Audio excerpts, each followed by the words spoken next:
to you by Ludagear, athletic support items created by grapplers for grapplers. Fire Grub Meal Prep. Meal prep done right.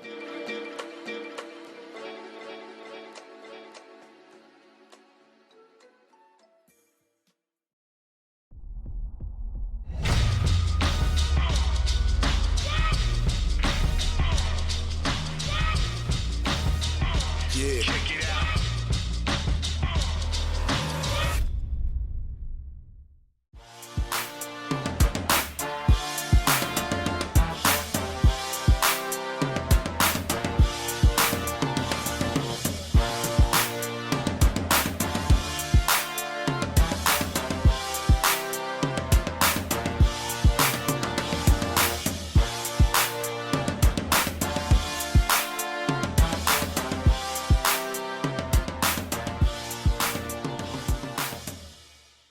What's up, party people? It is your good friend Rafa Esparza coming to you live over at 2:01 Best Coast time. I am very excited about today's show. Ladies and gentlemen, here when I say Best Coast, I'm over, of course, on the West Coast, but we like to show love to all of the coasts that are okay. They're not as great. I mean, I love them. I understand that. I just happen to be from Los Angeles, and I love my city and my coast near and dear. But it's in time that we pay some love to that third coast grappling, where sometimes they don't get the love that they deserve. They put on these great events, and they deserve recognition. And over this weekend, there was a gentleman who had a great match that I said, you know what, it's about time that I talk with this guy, because he has put out a very, very solid resume of competition. You guys will be hearing of even more competitions, not just at the upcoming Subversive little get-together that yours truly will be commentating, but over at maybe some more secret things that will come to pass in the future. So I'm just telling you guys right now, say hello to our guest today, Jordan Haley. Jordan, how you doing, sir? What's up, brother? How's it going? Okay, I said Haley, but it's Jordan Hawley, right? Like, man, dude, we just said this. Yeah. You know what the dumb part is? I'm Ron Burgundy, so if it says it on the teleprompter a certain way, I will fuck it up. It'll be like, I'm Ron Burgundy? So there definitely, I have it literally written here. And I said, oh, how the fuck did I fuck that up? So, my bad. The little enunciation you did there, Hallie? Yeah, well, you know what it is like, when I read it like Hal Jordan, which is a superhero known as the Green Lantern. So, I somehow dyslexically fucked that up. But anyway, Jordan, enough about me and my inability to read. Let's talk about you, sir. How did this match come together? Because it was you and Marvin, right? Yes, sir. Okay. So I had a match in the inaugural event in Third Coast, and I tapped out a guy local here, Christian Guzman, with the heel hook, and I'd asked for better competition, and my manager Josh Leduc had went ahead and found it in Marvin and hit, I think, Third Coast up looking for a match, because that card was going to be huge anyway, right? Mm-hmm. And it worked out perfectly. It set it up 45, and we went and killed it. So, Jordan, here's the thing, dude. So, I know you as a little bit of a sleeper. I know you have a great reputation. It's been a long time coming, because I just kind of keep an eye on everybody. And then it just becomes like, man, I love it when people get their due. So, tell us a little bit about this match, because I want to get to your background story. I want people to know a lot more about you. But I also want to talk about this event, because off air, you and I were chatting very briefly, but Third Coast Grappling has been putting together a strong series of events, and they are starting to advance and get more people. So to get top tier talent is really cool to see, and to be on that card, I know, had to have been amazing. I know it was dope, man. I got to meet a lot of my my heroes of the game and stuff like that, and just to kind of rub shoulders with them and stuff was really cool and make connections. He's really the guy that runs it. Ryan McGuire is really he's a promoter, I think, at heart, and did band stuff and stuff for shows before that. So he talked to the importance of selling yourself, and Josh has reiterated the same things to me. Making fights exciting, because nobody wants to hear I'm gonna respect the shit out of my opponent and do my best. Everyone expects that shit. You know what I mean? So talk it up a little bit. At least say you're gonna win. You know what I mean? Yeah. We've I drummed it up a little bit, and I don't have any ill will towards Marvin or anybody else for that matter. You know what I mean? It's hard to hate another man that has the same dream you do, right? Mm-hmm. But I do want to get paid, and I do want us to get better opportunities as grapplers, and it has to be if every person that watched MMA and the UFC had to train the UFC and MMA, it wouldn't be as big as it is, you know. So we got to appeal to people that aren't doing that, and they have a lot of that happens on the mats, and a lot of that happens, you know, in the lead up to them on mats. So let's talk about that match, though. So how did it go? Because you ended up winning. You were the defending champion, in case people didn't know that, which is pretty dope. So how did it go for those who, you know, maybe didn't have a Flow Grappling account because Or Flow Grappling went ahead and fucking interviewed Gordon Ryan, so they didn't even cover my match during the end. Hold on. That I didn't know. Yeah, so Flow Grappling did a little write up on each match, you know what I mean? In the on the write up, like as it was going or whatever. Yeah. And on it says, "Sorry, we completely missed this match because we were interviewing Gordon Ryan." And then it just fucking, and so I was like, man, dude. So they did me dirty, dude. They don't like us sub only guys, I guess. You know what I mean? But well, Gordon used to be a sub only guy, so I don't know if that's a diss. But I will ask this because is it just because you're like two Gordon Ryans? Yeah. You know what I mean? Like you have to, you know, I mean, he's a big guy right now, especially right now. I don't know, man. I don't know. What do you mean by two Gordon Ryans? Well, essentially, you got to multiply yourself by 2 to be about his size. Because, Oh yeah, for sure. Yeah, they might have just missed me coming on stage. I'm so, you know what I mean? Well, I mean, he's also in his nutty professoring phase right now. So we like enjoying what is it? You know how in the Avengers there's Fat Thor. Right now we're in the Fat Gordon phase, so we're just trying to get all of our memes out while we can, because we know he's gonna try and probably, you know, get back into shape, and it's like, boring. Nobody wants that. Yeah. Okay, well, first of all, rude. Second of all, when you do give your description here, at the very end of this, we are actually going to give you the opportunity to say the interview that you should have had at the end of that match. So why don't we do this? Talk us through your match. How did it go? What happened? And what, if anything, maybe surprised you in this match? Nothing really surprised me in the match. It started out, and it was a lot about body type. You know what I mean? My ideology on leg locks is that you should be improving the position. So 50-50 in my mind is like something that you only go to if like you just really can't get a lock. You know what I mean? And it is coming more into effect. But I had a match with Keith Krikorian last year. He got me a 50-50 like in seconds once he switched the position from 411. Mm-hmm. But initially I got caught in 50-50 with Marvin. And he is very good. Is one of the only positions I'd studied and saw that he was good at, and it was quite an arduous task to get out of that. And he had the heel exposed, but then I noticed he didn't really have proper braking mechanics. He tried to rip across the chest, and I didn't feel anything in my leg. You know what I mean? So I ended up finally getting out of that, and then I started to dominate the entanglements with 411s, like 3 or 4 of them. I had both legs reaped over into the Tony Montana. And I just kind of wanted to prove something as far as leg lockers, you know what I mean? Because a lot of times we have these guys that they don't give Texas guys respect, and for good reason, because Texas leg locks suck. But the thing is I'm a different kind of person, you know, over here doing it, and I wanted to kind of prove that I was on that level and better than he was at leg locks. I think in the future I should probably pass the guard and go ahead and choke him, you know what I mean? But he had about a foot, I feel like a foot and a half behind my arm right there, and I was so deep on the 411 I couldn't get back to get the heel. But it went to a stalemate there in the 7 minutes overtime or the regulation, and then it moved to an overtime period where we have to score first points. He won the coin toss. He picked top, which is the only thing to pick. If you pick bottom, you risk me picking back mount, which puts me on your back. You know what I mean? So he picked top. I picked then I had to pick. I picked guard, obviously. So I was in close guard. He tried to stand. I scooped under the leg, went into X guard, and then I heard William yelling, "You know, you got both ankles. You got both ankles. You can wrestle now." So then I just stood up and took the 2 points. You know what I mean? Not how you want to win, but you know, it's a win's a win. You know. Well, to be fair though, there are some situations where the way that you win is to find the win. It's kind of weird to explain to people, but it's like, as a commentator and a watcher and enthusiast, I don't ever put it on you guys with the responsibility of having to always make it exciting. It's great when you do, but for the athletes, your job is to win, you know? And, you know, making it exciting is always great, but I find that if you get 2 people who equally want to win, you can get excitingness. It's when you have 2 guys who are then maybe playing not to lose that you get some of those boring matches. So for me, I'm like, yo, if you get those 2 points, kudos to you, dude. Nobody should take that ever away from you. Well, what happened was I watched Rosenthal versus Marvin on it, and that shit was boring. I'd rather watch paint dry, man. They stood there and stared at each other the whole time. And I told myself, and I always say this, like I'd rather go out and get tapped than sit there and be so timid that I don't want to attack, or like, oh man, he could get me. You know what I mean? Mhm. So I was like, that's not gonna happen. We're gonna have a war, you know. And so we attacked. Like I told him before the match, I'm gonna attack from bell to bell, and that's what I do every time. You know what I mean? So we went out there and there was exchanges the entire match, constantly hunting the submission, you know.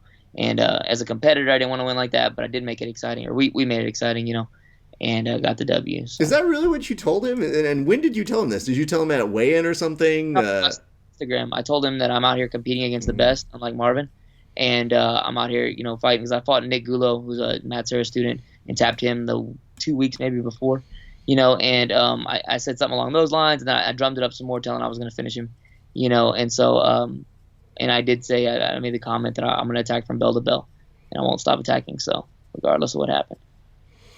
I mean, we don't really have a ton of bells in jiu-jitsu. Yeah. But like, I mean, I get you. I just wanted to make sure. I was like, does this guy think that there's bells in his head going on right now? Bells going on. Jordan, okay, so let's get into a little bit of your background, and I want to take umbrage with one thing. And I know maybe it's a little different because that's home to you, but I went to go visit for one of the On-It Invitationals where there was an EBI back in December, I want to say, December 2017. And, man, I really think that people shouldn't sleep on Texas's scene because I went out there and a lot of the people who I were rolling with, and, you know, I had a good mix of both practitioners and hobbyists. I was pretty impressed, man, and I don't get out to Texas all that often, but I was very impressed with the caliber of folk that I was rolling with out there. No, I'm not hating on Texas as jiu-jitsu. I'm saying that a lot of times the leg lock game over here is very Different. dark. No, it's very like regressed. Like a lot. I teach seminars out here, and they don't know how to finish a heel hook. They don't know to turn the heel in to hide the heel. There's a lot of like basics that are done with like especially the sub only like leg lock game because of the lack of invitationals here. That it has not come up as like the East and the West Coast. Like you must know how to turn your heel in to hide the heel. You know what I mean? Just basic things. The running man for the 411 escape, for instance. You know what I mean? So that's what I was commenting there. Jiu-jitsu has some of the best. Texas, has some of the best jiu-jitsu in the world. There's countless guys that are just killers, and I can't say enough about Texas jiu-jitsu in itself. And I love the community.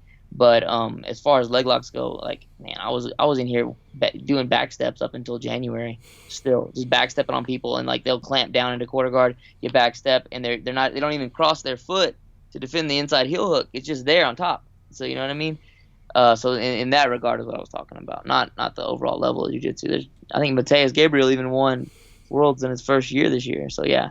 There's good jiu-jitsu here. There's a lot of good jiu-jitsu. It's intriguing though that you put out this theory that you feel that part of the reason why the leg lock game in particular, just to get that idea out there, maybe isn't as advanced is because you don't have as many opportunities. So do you feel that like if you guys had more opportunities, much in the same way the level of jiu-jitsu is for a number of different areas, you guys would be a little bit more up there? Yes. I think that because of the events that we compete in and that have access to here locally, that's what makes the difference. If you see the explosion on the East Coast and the West Coast, you see a ton of sub-only invitationals, cash prizes, and everybody wants to compete for cash. I don't give a shit. The only reason that they're not competing for cash down here is because there's literally no one that does it, man. We had the Kumite in Houston for a little while, and then that fell through, and now that's a dead spot. There's man, I would know, there's really no invitationals here. I fly out, man, multiple times a year to go to these invitationals, and I don't mind it. I enjoy the vacations, but it would be really easy if we get, there's one in Houston, there's one in Austin. There's no reason not to put them on. You know, the competitors provide most of the cash, so there's no reason not to put them on, you know. But yeah, I think that what I saw with, EBI and, like the finishers and all these events happening on the East and West Coast, it kind of made those guys have to deal with the leg lock game and deal with those things. Otherwise, you're going to have guys that did come through and take all your prizes, So that's why I think the Third Coast needs to really work on that. It's very IBJJF oriented around here, which I'm not hating on that. I think it's great. But it doesn't – they don't have to worry about heel hooks or turning the heel in or doing a running man. Almost every gym I've went to has never seen the 411 except for maybe on a video they watched me do. You know what I mean? So it's like – I think that if there was a tournament, if there was more tournaments, sub only invitationals down here, there would be more people worried about that aspect of the game, and then we would see a more of an attack from upper and lower and upper and lower. You know what I mean? And it would evolve in that way. That's a fascinating theory, man. No, I have a lot of appreciation for you putting that out there because that's the whole thing is, I mean, I know that this isn't necessarily something that people feel, but sometimes they ascribe it to themselves, which is you do carry your state sometimes when you are going to all these different places. And so in order for you to be at this level, to be competing at the level that you want to, you have to go elsewhere. Right. And so I think that a lot of people do that. I know that we out here in California, we get spoiled. So Yeah. I never feel like we can weigh in a way that is quite acceptable to other people. And that's why I get excited for people like the Midwest finishers, where I go, that's pretty dope. Or I see Subspectrum, where I go, they just serve a different region. And I think that's super dope. So compliments to you. And, if I am saying one thing, I'm not your manager, unlike some other guys who are super lazy and lame. But I would say this. If they never fix their heel hooks, you have seminars for life down there, dog. So I Oh, think I you're know. okay. Bro, I know, and well, that's another thing I got on about Facebook yesterday is because like they hire these dudes to come from out of state that charge twice what I charge, and I teach a better seminar. So I'm like, what are you doing, guys? Like, I will do it for door money. I will do it for literally just the door money. You don't have to guarantee me shit. Whoever comes to the door, I'll take it, and I'll teach the seminar. And you ain't gotta give me a hotel or shit, dude. I'll drive up there and drive home. You know what I mean? And instead, they're gonna hire Joe Bob from fucking Idaho, who's gonna charge them $100 a head, a guarantee, food, all that shit, man. And I live here, dude. Hook it up, hook a brother up. I love that. Let's do this, man. I want to get. Oh, you know what? I promise you one thing, which is, if you were interviewed by Flow Grappling and they're a reputable organization, what would you have said at the end of your match or in the interview? I would have thanked my team, the Holy Grail, my team at in Austin, Professor Rodrigo Cabral, the Tackets, all the guys I train with over there, my family for always supporting me, and then Jesus Christ for doing absolutely everything for me because I don't deserve any of it, and for him to go out just to bless me so much when all I deserve is little. It's more than I could ever ask, man. So I'm glad we were able to remedy that because cool. Appreciate it. I cannot tell you how many times that I watch grappling events and they don't interview the guys afterwards. And that's a part of the basis of why I created this show, is because I think what you guys do is so hard. I'm a practitioner on a hobbyist side, and it's hard for hobbyists. So you can only take that extra jump to figure out how hard it is to be grinding those extra rounds with those monsters, those extra reps, the flights, the pressure, the continuation of everything. It's just one of those things where I say, like, man, you guys deserve your due to be able to talk and explain your stories because, Tom Brady gets off the field and he's like hounded by people. Yeah. And then I think to myself, like, yo, when you guys leave the mats, you don't always have somebody interviewing you. And if you're lucky, you get an idiot like me coming over and being like, hey, let's chat for a bit. But that's why I wanted to make sure that we were discussing this today because, again, we got a lot of stuff to get into, but I really want to ask you, where does your origin story begin? Where does jiu-jitsu or MMA really begin in your life? So I watched UFC like a while back, like a long time, far back, and I tried to dabble a little bit in jiu-jitsu, like here and there at the local town, right? And then I got into a lot of trouble, man. I used to do drugs, a lot of heavy drugs, and was in and out of jail. And I ended up going to TDCJ, which is the prison system here in Texas, about 3.5 years ago. And then Jesus kind of worked on me and used jiu-jitsu as the vehicle for me to go ahead and turn my life around. So for about like the last 3.5 years or so, I've just put my faith in him, and I haven't always gotten what I wanted, but I've always gotten what I needed. And I'm here. I own my own school now. I get to work with the kids and everyone else, and so that's where jiu-jitsu kind of started for me. I think overall about 5 years I've gotten a black belt. So it's been great, man. And I think that something in me always told me that I was gonna be good at jiu-jitsu. So it's like they say, if you do what you love, you won't work a day in your life. It's kind of bullshit because I work my ass off every day, but I enjoy it, man. I used to pay to do it, so Can I ask this? And first of all, props to you, man, because changing your life like that and so significantly is not easy. So I know that you got to go through something, and to really find something that's going to pull that passion out of you is very commendable. So definitely props for that. But can you, with any recollection, remember your first day doing jiu-jitsu? Yeah, so the first day, a little bit, man. I rolled with this dude who ended up being my coach for a while, and man, even now he probably would never say that it happened. But we were just like in a mad scramble, and all I knew really was like some UFC, like trying to get to mount things like that, right? And dude, I swear you, I shit you not, no reason to lie. I caught him in an armbar in like a scramble. He was a blue belt at the time, but we were scrambling or whatever, and boom, I catch an armbar, and I'm like, oh yes, like I just pulled Excalibur out of the stone, man. I was so happy, you know what I mean? And then after that, I was hooked, man. And So hold on. First of all, this is not the real white belt story that we're supposed to get. The white belt story is like, yeah, I got my ass kicked day one. no, So I'm sure I got my ass kicked the majority of the mat, right? But I did have that one moment of glory where I was like, ah, you know what I mean? And I felt like I was Thor. You know? And I don't know how it happened. I just remember just being in like some kind of mad scramble in the gi and just, I pulled this arm and he's all tap, and I was like, I don't know if he was just being cool about it, but it wasn't very like, it wasn't like he like, when I let my guys tap me like the white belts and stuff, I'll just like let them work to a position, do the proper technique. Sure. I know there was nothing, no semblance of proper technique there. I was just fucking pulling, you know what I mean? So, was that the moment you knew you were addicted? Because it is pretty interesting. You have Omar right here who said two things. Omar said, first, don't forget about DYL shout out. oh fuck. My student Omar's retarded. So, hey, shout out Dylan Gonzalez, my student. Excellent. And He's hit me up in the chat. the second part he said was he was letting you work. So I'm gonna let him work tonight. How about that? So, I think we are not responsible if that man gets murdered on the mats. That is not our responsibility here at the Grappling Hour. I do want to know this, though, man.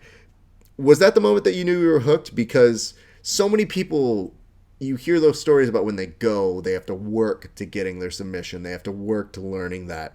To have that day one, amazing story. Definitely not my story, but it is a story that is pretty dope. Was that the moment, just because you ended up being somebody who was a competitor, that you get hooked, or did some other time when you said, like, man, this is it for me? Man, the thing is, I thought it was like magic. You know what I mean? I had a black belt in Taekwondo since I was like 10, but it was bullshit, and I knew it. You know what I mean? And I thought that it was magic that a smaller person could, take down a bigger guy. You know what I mean? And tap him out. And so, I have an addictive personality throughout my whole life, and I always go like 150% into whatever I'm in. And when I found it, I don't know, it just clicked, and I knew that's what I wanted to do. You know what I mean?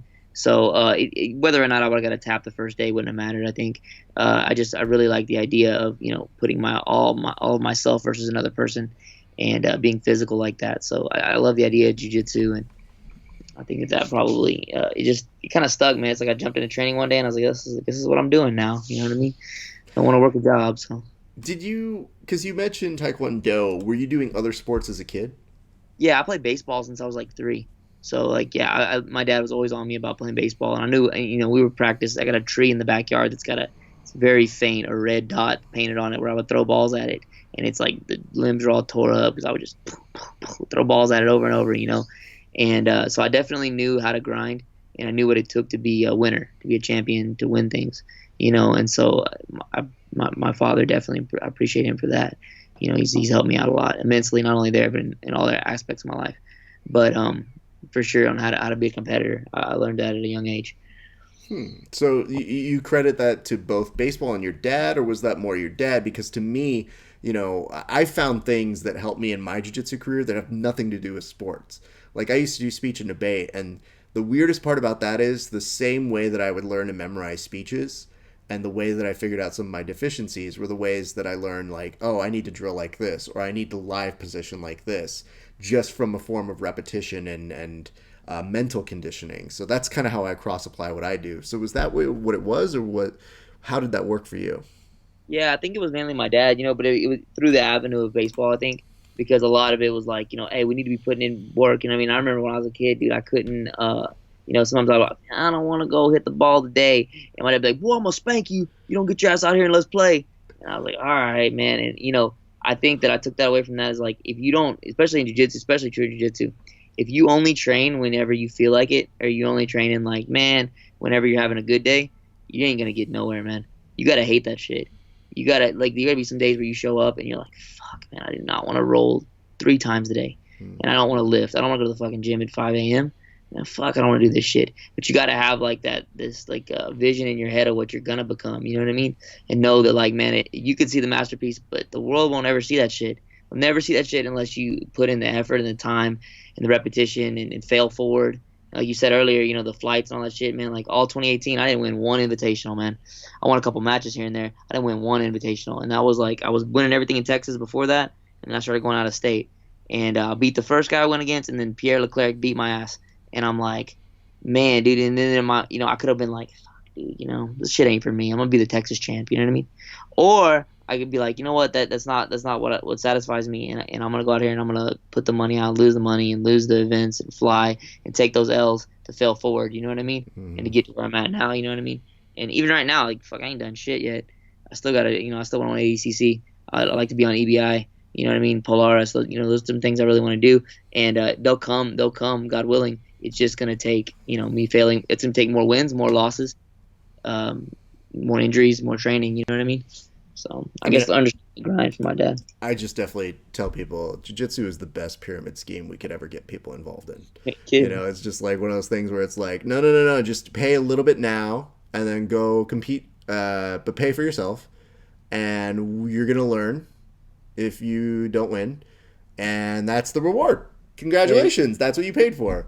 And it's like, it's so hard to explain that to people where, again, it's part of the reason why we do the show, is because I'm like, I can't think of too many other sports where you're investing in yourself in that severe of a way, where it is gambling. It is kind of that form of an addiction. So I get that. James Wyatt did chime in and says, next king, nobody works harder than this guy. So kudos and credit to you there, sir.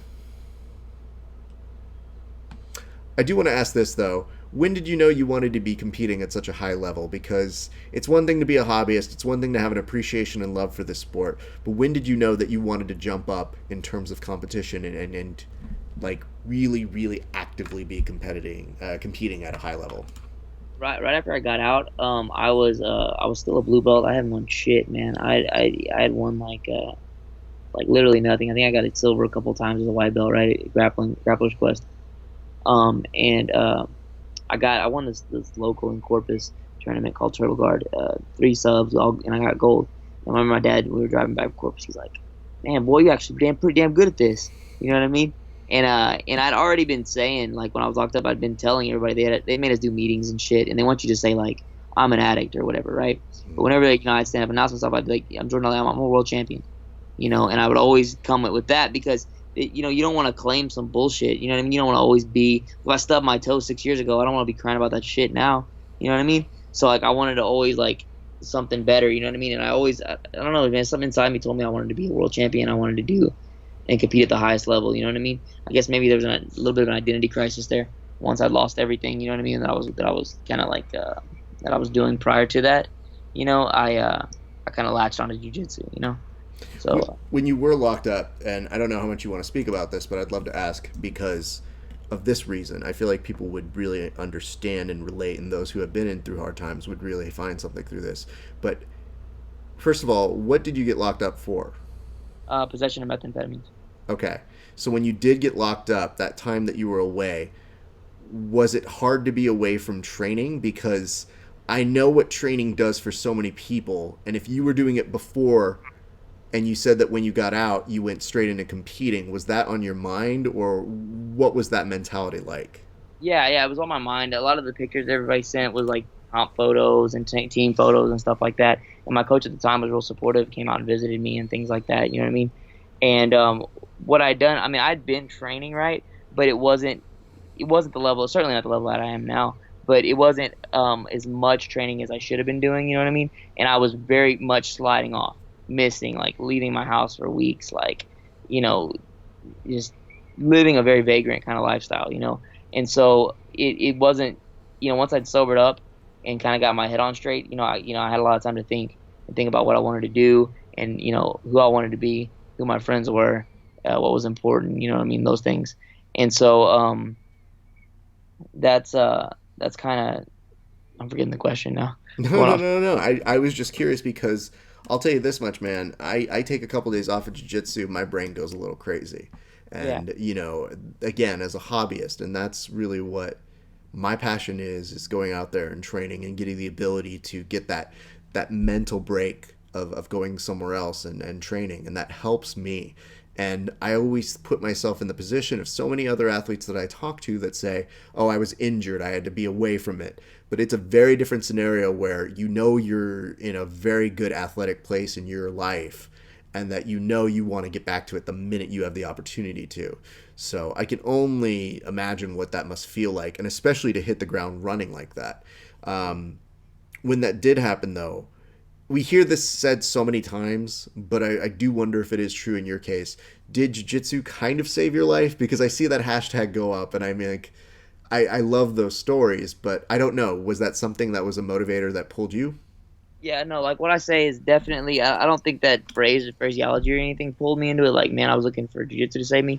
Definitely, Christ saved me. But I'll say that he used that as a vehicle by which I could influence other people, by which I could turn my life around and focus. You know what I mean? Whenever you break up with a girlfriend or you stop doing anything that took up a lot of time in your life, you have this huge space of time where you got to put something there, and that can be positive or negative. And jiu-jitsu, I think, for a lot of people is very positive. And I know for myself for sure it's very positive, and it gives me something to pour all my energies into. So without jiu-jitsu, yeah, I don't know what I'd be doing. That's good. Thank you for sharing that. I appreciate that, man. Yeah, no problem, man. So let's ask this, though, because one of the things that I do like about this is, and I think it's very telling of a championship mentality. And, we speak a lot about being mentally strong in those places, but I love the idea of saying, you introducing yourself as a champion because you're projecting your future self already. You see a future for yourself, and it's pretty cool. I mean, it adds more meaning to me when I see you holding that championship belt in your photos and you putting it up, because it's a manifestation of something that you put out there. And that positive energy, it's so grueling to go through those losses, but when you see photos like that and you hear stories like yours, you think it can happen, and it's very, very helpful. Have you had other people who have kind of told you about their experiences? Have they shared similar things? Have you had other people that you've seen or heard go through similar experiences, or have people been kind of motivated? Because I'm telling you, dude, hearing your story makes me pretty hype about, like, yeah, that's really cool to see you have your head on your shoulders and you're making improvements in your life. Yeah, I've had students, man, that they were maybe not going the right path, or maybe they got in trouble with the law too. And I've been able to share things with them. Like I say, I'm an open book, man, because like a lot of what you have is just your testimony. You know what I mean? And you can't teach somebody how to fly a plane if you haven't been in the cockpit. So for me to be able to relate to people and to kind of tell them like, hey, man, I'm nobody, man. I'm not some like guru or some master or some sensei you got to bow to. Like, I don't like people calling me sensei and that bullshit. Like, call me coach or Jordan. It's cool with me. You know what I mean? And being able to kind of guide people, and then kids especially too, like teens and kids that may be cutting up or whatever, and being like, hey man, like I know where you're going with this, you know what I mean? And you don't, it's really not worth it, you know what I mean? It's best to be grateful in all situations, and to just kind of roll with the punches, man, because everyone's gonna try to piss you off and stuff, but sometimes there's the only thing you can control is yourself, and so just come train, focus on what you can what you can work on, and maybe this will be the avenue for you. I don't know. Jiu-jitsu's a tough life, but it can pay your bills, man. Pay them higher. Absolutely. Well, not all of them, not yet. We're working on that. We're trying to get people paid more, but it can definitely give you a living. And you know what the nice part is? The smart guys are the ones that figure out once they can translate that grind that they do. They can do privates, they can do seminars, they can do a whole bunch of other things. But it's one of those things that. I don't envy the athlete that has to always be doing multiple things to just live and survive, Yeah, learning to be like a businessman at the same time has been a new task for me. You know what I mean? Absolutely. Because I got to run a gym and do other things, and all I really know how to do is lift and train. So I'm like, What am I gonna do about marketing, dude? What the fuck? Fortunately, you do a skill that a lot of people do want to learn, and especially when they see you compete, I'm sure they want to learn how to compete and do things like you. So we're talking about projection, and I think that's great. But I want to know, what is the next projection for you? I mean, now that you've already kind of made some goals happen, I know you have different goalposts that you move as the things go, and you continue to make improvements. What can we expect coming up next for you, sir? For sure, the Subversive in July. I'm gonna do that. I think me and Leduc are gonna have a couple seminars in California, God willing. And let's see. I talked to Carl Sims today about PGI, so hopefully I'll be on that in November for a super fight. Word. Um, I'm really looking forward to ADCC trials in the next year. I finally got it to where my diet right to where I can make 45 day of. Because last time I did it, I was fucking drained, man. Like I cut, didn't eat. I was like terrible, dude. I was gassed like a motherfucker. But I'm really looking forward to that. You know, ADCC is always it's always the goal. And let's see what else. Oh, Sogi. I'm on Sogi 2. Or, oh, sorry, not 2. Sorry, it's like 5, I think, in August 10th. And then this weekend I hopped into the Absolute at Subspectrum. So we'll see how that pans. Hold up. Absolute? Yeah, I hopped into the Absolute because my fiance Alana, Huh? she who's amazing. Let me just shout her out. She's amazing. She's a nurse and she's working right now, and I love her so much. And she's a purple. She's 125. Anyway, she's in the women's bracket, right? So they have an Absolute bracket. So I messaged Jordan and I'm like, "Yo, dude, do you got another spot in that?" And he's like, "Yeah, you want in?" I'm like, "Fuck it, dude. Why not? I roll every day with big guys anyway. Worst can happen? I get tapped. Been tapped before. I'm gonna lose again. You know what I mean? So, yeah, I'm in the Absolute bracket this weekend at Subspectrum as well. And you're about a buck 45? How big are you? Yeah, walk around about 45 to 55. Jesus Christ, kid. All right. Well, you're a different being than I am, so congratulations to you. That's awesome. Dude, I want to say this. One of the nicest things about getting to know people and their stories is hearing the multitudes of backgrounds and the different things that we all bring to this sport. And it's so cool. Like, when I'm messaging you, I get a real sense of humility. I get a sense of, hey man, you will help to talk to promote the event, but you're super outstanding in terms of your competitiveness, and you seem like a good dude. And I've had my eye on you. I watch how you compete. I like how you compete. When you come out to California, please drop us a line. We'll be happy to help echo and get out some of the word to people for that seminars, because I do think you have something great to offer. Can we do this? Can we shout out any sponsors? Complete 360 here in Victoria. Definitely the best supplement store here. I've been kind of with them and working with them for a while. And I really appreciate them. My buddy Caleb Shaw, who covers some of my flights sometimes. Shaw Realty, I really appreciate that, Caleb. Love you, man. And just Jesus Christ and my family for always being there for me no matter what. And that's it, man. And then insert spot for future sponsors when they see this. Well, let's do that. Let's do that right now. Let's take care of it. We do a segment on this show called "You Guys Should Be Sponsoring This Guy." Here's how it goes. I like to tell people one primary reason, if not more, why you should sponsor this athlete. Jordan over here, I don't know how to put this to you guys, but here's what I can say. If you want to put somebody who's made a positive change in their life, and who not only is using that positive energy to give us great matches, but is also inspiring the next generation of at-risk individuals, you've got a great person here who is leading by example. Jordan has done an impressive job of changing his life, and I think that's commendable. And I think one of the hardest things that we have to do is giving people that second chance and trying to disassociate something that might have happened to them in the past. So here's what I would say to you guys. If you're really looking for somebody who's lived the tale and is working their ass off every day to make their lives better and those around them better, I think you would probably be pretty good to sponsor this man, because I know this, man. I know when you're out there, and I know you're helping your team, and they love you so much, and they're doing their thing. They're saying great things about you, and they're shouting me out, and they're sending great notes. That makes me hype, and it makes me very, very happy for you. So I hope that you guys sponsor him. And more importantly, he has to deal with Josh the Duke. And honestly, like, that alone should be $1,000 stipend a week, if I'm being honest, because, he talks a lot.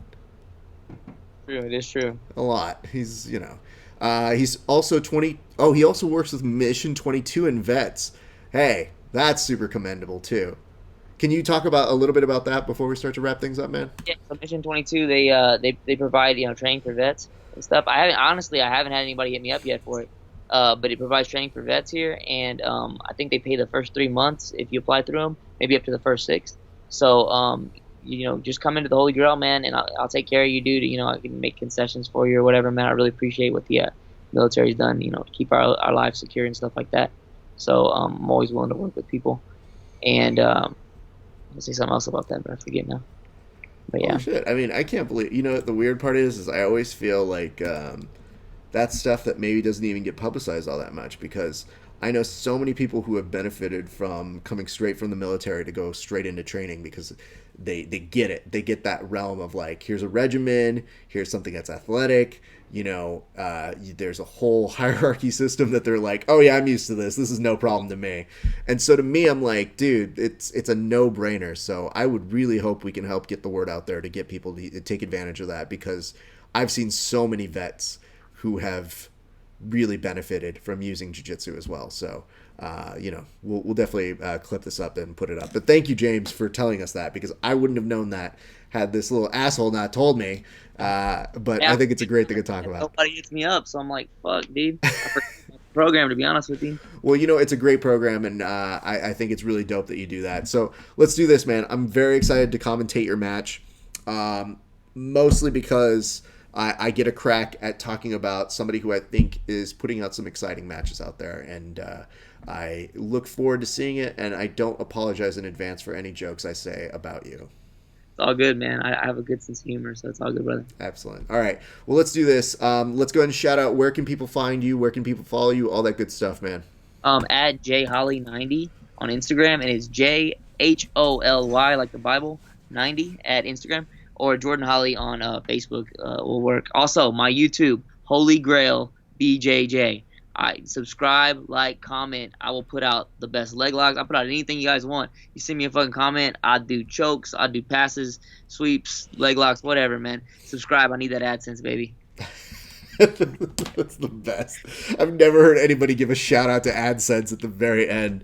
Patrick says, "Bring up the Marvin oil check." I mean, I saw the photo. Okay, yeah. So I will if I get a pledge if I get 50 subscribers in the next week that I will show you how to oil check people with your toes to escape leg locks. How about that? No, we're good. I think that's a good time to cut this interview.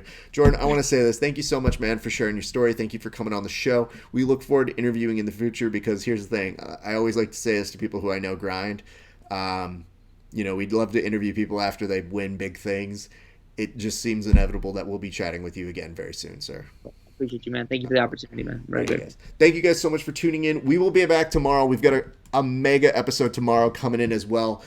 We've got some folks who are competing over the weekend. I don't want to name names. I'm just going to say Renato Canuto, maybe. I don't know. We'll see. William Thackett might come on. I mean, I don't know, dude. I'm saying names. It might be stupid. We'll just see you guys tomorrow. It'll probably be around 1 p.m. Best Coast time. But for now, I want to say thank you to Jordan. And I want to say thank you guys to tuning in, all of you. And thank you for the comments. Most of you, and especially Alana, who put Bay in there. So, I don't think that's for me. So we very much appreciate you guys. All right. Have a great rest of your day, guys. Okay.